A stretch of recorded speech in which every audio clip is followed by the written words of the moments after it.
बिस्मिल्लाहिर्रहमानिर्रहीम। अस्सलाम वालेकुम बच्चों, आप सब कैसे हैं? उम्मीद करती हूँ आप सब ठीक होंगे, खैरियत से होंगे। आइए आज हम अपनी उर्दू की किताब का सबक पढ़ते हैं, मौसम का हाल। इसमें हमें मौसम के बारे में बताया जा रहा है कि मौसम यानी मौसम का हाल कब कैसा हो जाता है और कब कैसा हो जाता है और लोग उसके लिए क्या क्या इंतज़ाम करते हैं। इसमें शायर जो हैं, जो यानी लिखने वाले हैं, कालम निगार हैं, वो कहते हैं कि हम कहीं मुल्क से बाहर नहीं गए थे, हम मुल्क में ही थे, लेकिन हम सिर्फ बारिश का इंतज़ार कर रहे थे कि बारिश कब होगी। एक हाथ में हमारे छाता था और दूसरे में हमारे बरसाती लिए हम बारिश का इंतज़ार कर रहे थे, क्योंकि टेलीविज़न पर अनाउंसर ने बताया था कि कल गरज चमक के साथ बारिश होगी। तो लेकिन बारिश नहीं हुई। खैर, हम एक दिन की मुसन्निफ़ कहते हैं कि हम एक गलती माफ़ कर देते हैं, क्योंकि सरचश्मा आदमी हैं, यानी कि हम सब्र करने वाले हैं, सब्र का साथ रखने वाले आदमी हैं। फिर दूसरे दिन फिर से उन्हीं साहिबा ने यही बशारत दी कि गरज चमक के साथ बारिश होगी, और मुसन्निफ़ ने अपने घर वालों को कहा कि अब तुम लोगों की ये सहल अंगारी नहीं चलेगी, चारपाइयाँ उठाकर ड्राइंग रूम में रख दो और लान पर दरियाँ वगैरह बिछा दो ताकि घास पर पानी ना जा सके। तो अगले रोज़ भी यही हुआ कि सब काम तो कर दिए लेकिन बारिश ना हुई। फिर घर वालों की तरफ से जवाब मिला, अभी तो बारिश शुरू ही नहीं हुई। उन्होंने कहा बारिश शुरू नहीं हुई, बादल तो बहुत यानी खूब गरज रहे थे और इतना अंधेरा हो जाएगा कि अपने घर में मोमबत्ती यानी बत्ती जो होती है वो जला लो। जवाब मिला जी नहीं, बादल भी नहीं आए। यानी घर वालों ने कहा कि बादल भी नहीं आए अभी। हमने कहा कम अज़ कम परवाही यानी कि मोमबत्ती तो जला लो कि उससे हमें कुछ नज़र तो आए। अगली शाम फिर उन साहिबा ने यानी कि अगले रोज़ फिर से उन्होंने यही कहा कि आज फिर गरज चमक के साथ बारिश होने का अंदेशा है, शायद ओले भी पड़ने लगे। ये कहकर वो थोड़ा सा मुस्कुरा दी यानी कि हंस दी। और मुसन्निफ़ कहते हैं कि हमने तो जो हमारे कमरे में खिड़की जो सड़क की पड़ली तरफ खुलती है, यानी सड़क की तरफ जो रुख है उसका, वो तो हमने पहले ही रोज़ बंद कर दी थी, क्योंकि वहाँ से पानी घर में आने का अंदेशा है। घर वाले जो हैं हमारे कुछ टेढ़ी ही तबीयत के मालिक हैं और खामखा घर वाले कहते हैं कि भाई आप खामखा ख़ुद को हलकान कर रहे हैं, बारिश ना आई है ना आएगी। घर वालों ने मुसन्निफ़ को ये कह दिया। तो मुसन्निफ़ ने कहा कि मौसमियात वाले क्या झूठ बोलते हैं? जवाब मिला देखा नहीं, वो साहिबा जो कि टीवी पर बार बार अनाउंस कर रही थी, अनाउंसर जो थी उन्होंने ये बशारत दी और उसके बाद वो मुस्कुरा रही थी। तो मुसन्निफ़ ने कहा कि ये तो मौसमियात वालों का काम होता है, उन्हें पीछे से ही ऑर्डर होता है कि आप हर बात कोई भी बात बोलेंगे वो बात करने के बाद आपको मुस्कुराना होगा। और क्या उनकी जो मशीनें हैं जो इतने इतने पैसों की वो लाकर उन्होंने रखी हुई हैं, क्या वो झूठ बोलेंगी, गलत मालूमात देंगी लोगों को? खैर, अब हम एक दिन की गलती बयान कर सकते हैं,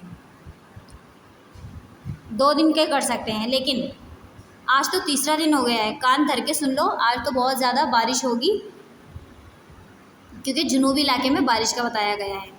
इस पर एक अजीज़ ने कहा जुनूबी इलाके का मतलब आपने कराची क्यों फ़र्ज़ कर लिया? यानी कि जुनूब कराची जुनूब में थोड़ी है, यानी जुनूब में कराची नहीं है, मुराद पाकिस्तान की जुनूब से है, यानी कि जहाँ पर समंदर है, ख़ित्ता इस्तवा है, वहाँ पर होगी बारिश। आपने उसे कराची क्यों समझ लिया? हम ऐसी कच्ची गोलियाँ नहीं खेलते। मुसन्निफ़ कहते हैं हम ऐसी कच्ची गोलियाँ नहीं खेलते।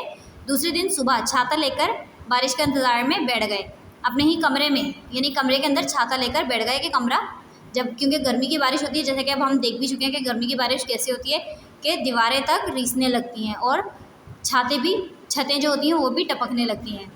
और हमारे पास एक ही सूट है, हम नहीं चाहते कि ये भी ख़राब हो जाए। हमने फिर उसे कहा भाई तुम तो बड़े ही बेवकूफ़ हो, ऐसी बारिश में घर से छाते बगैर निकल आए। अरे बारिश की पेशन गोई नहीं सुनी थी क्या? अब देखो तुमने फ़र्श ख़राब कर दिया, सारा पानी तुम्हारे अंग रखेगा हमारे कालीन पर बहेगा। यानी वो मुसन्निफ़ जो है, जो साहब उनके घर पे आते हैं उन्हें कहते हैं। फिर उन्होंने बदतमीज़ी से बोला जनाब ये बारिश नहीं है, पसीना है, और ये कालीन नहीं है, दरी है। यानी कि जो बह रहा है ये पसीना है, गर्मी के हमारे पसीना छूट रहा है, और ये जो कालीन जिसे तुम कह रहे हो ये कालीन नहीं है, ये दरी है। अब हमारी दक्कन की एक वजह ये थी कि कराची इलेक्ट्रिक सप्लाई यानी जो लाइट वाले होते हैं, इलेक्ट्रिक सप्लाई वाले होते हैं, इन्होंने अखबारों में लंबी यानी बहुत ज़्यादा इश्तिहारात छपाए हुए थे कि मूसलाधार बारिश की वजह से जब बिजली ख़राब हो जाएगी तो आप हमारी इस इमरजेंसी कॉल पर फ़ोन करें, इस इमरजेंसी यानी इमरजेंसी सेंटर पर कॉल करें। और अखबार वालों ने भी पार्सल बारिश वाली, यानी कि जो पहले काफ़ी पुरानी जो बारिश होती हैं उनकी तस्वीरें खींचकर रख ली जाती है, एक ही बार बार तस्वीरें नहीं खींची जाती हैं। और एडमिनिस्ट्रेशन वाले अपने फरीज़े से गाफिल हैं, क्योंकि इन्हें चाहिए था कि टेलीविज़न पर बारिश का ऐलान, जैसे ही टेलीविज़न पर बारिश का ऐलान सुने तो रज़ाइयाँ और खाने का सामान लेकर कुछ ऐसी कॉलोनियाँ जहाँ पर लोगों के घर तक डूब जाते हैं वहाँ पर पहुँचना चाहिए इन्हें। किस्सा पार्सल की तस्वीरों का ये है, यानी कि जो पिछले सालों की तस्वीरें होती हैं उनका किस्सा ये है कि वो अखबारात वाले तस्वीरें एक ही साल खींच के रख लेते हैं, वही तस्वीरें बार बार उसमें अपने अखबार में डालते रहते हैं, ऐड करते रहते हैं, क्योंकि अगर कैमरा लेकर बाहर निकलेंगे तो कैमरे में पानी जाने का अंदेशा है कि भाई कैमरा ख़राब हो जाएगा। ये बिल्कुल ऐसे ही है जैसे रेडियो वाले दरवाजे में से निकाल कर छत से रिकॉर्ड लगा दिए, यानी दराज में से फ़ौरन निकाली चिट और रिकॉर्ड में लगा दिया, और अपनी सादा लोही में समझते हैं कि भाई छीला पटेला वाला माइक्रोफोन के सामने स्टूडियो में बैठा गा गा कर बेहाल हो रहा है। यानी हम ये समझते हैं कि भाई सामने वाला गा गा कर और ये तस्वीरें दिखाकर ऐसी तस्वीरें दिखाते हैं कि भाई ये लोग भी बरसात में बाहर निकले हुए थे, बारिश में बाहर निकले हुए थे, ये भी इतने बिक गए। साहिबो इतना हमने इसलिए लिख दिया, यानी कि हमने इतना भी इसलिए लिख दिया था,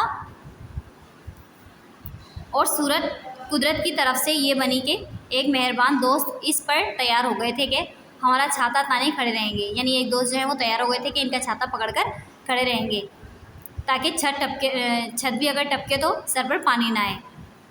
लिख ही रहे थे कि खड़े हुए जो भाई साहब थे उन्होंने कहा अब अपना छाता खुद थामिए, यानी अपना छाता खुद ले लीजिए।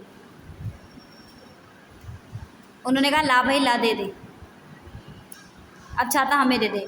अरे करोन औला के दोस्त, तू अपने दोस्त पर जान कुर्बान कर देते थे, यानी कि पहले के लोग पहले जो दोस्त होते थे वो तो अपने दोस्तों पर जान तक कुर्बान कर देते थे, और तुम तो एक छाता पकड़कर नहीं खड़े रह सकते। अच्छा भाई हम कलम हाथ से रखते हैं, यानी कि मुसन्निफ जो है वो कहते हैं अब हम कलम हाथ से रख देते हैं और छाता अपने हाथ में थाम लेते हैं। और अब हम तानसीनी गोलियों की शीशी कहाँ है, यानी हमारी गोलियों की शीशी कहाँ है, मिल गई, अब जा भाग जा, यानी कि अपने दोस्त को कहते हैं अब जा भाग जा, हमारे गाने का टाइम ख़त्म हो गया, यानी अब हम गाने जाएंगे, अब हमने किताब लिखना छोड़ दी है। शुक्रिया।